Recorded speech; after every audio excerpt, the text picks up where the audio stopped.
Jupiter is thought to be the first planet which formed in the solar system and was first spotted from Earth by the Babylonians in the 8th century BC.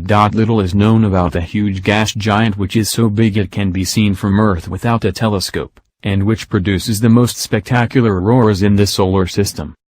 Scientists are not even sure if there's a solid core beneath its turbulent atmosphere or what drives the enormous magnetic field which surrounds the planet.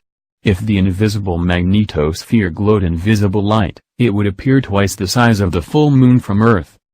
The Juno spacecraft, named after the Roman goddess and wife of Jupiter, is packed with 9 instruments capable of peering into the planet's heart. Spacecraft has spent the past 5 years traveling the 1.7 million-mile journey to reach Jupiter and will arrive on Monday, when it will fire its main thruster to brake, and slip into orbit around the planet. In the evening of July 4, Juno will perform a suspenseful orbit insertion maneuver, a 35-minute burn of its main engine, to slow the spacecraft by about 1,212 miles per hour, 542 meters per second.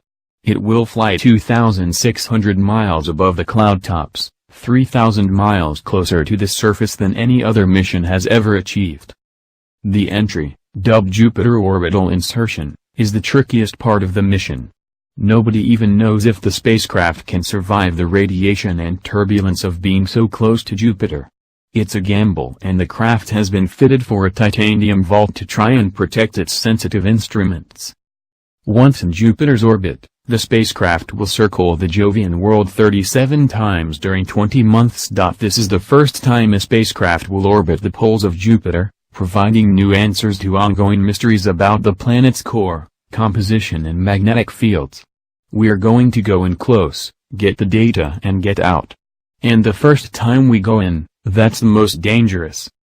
Signals from Earth take 48 minutes to reach mission controllers at NASA's Jet Propulsion Laboratory, JPL, in Southern California, so they cannot intervene if something goes wrong.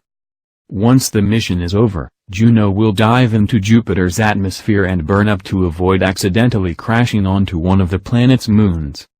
Europe in particular could harbor life, and scientists are concerned that microbes from Earth could be introduced to the body.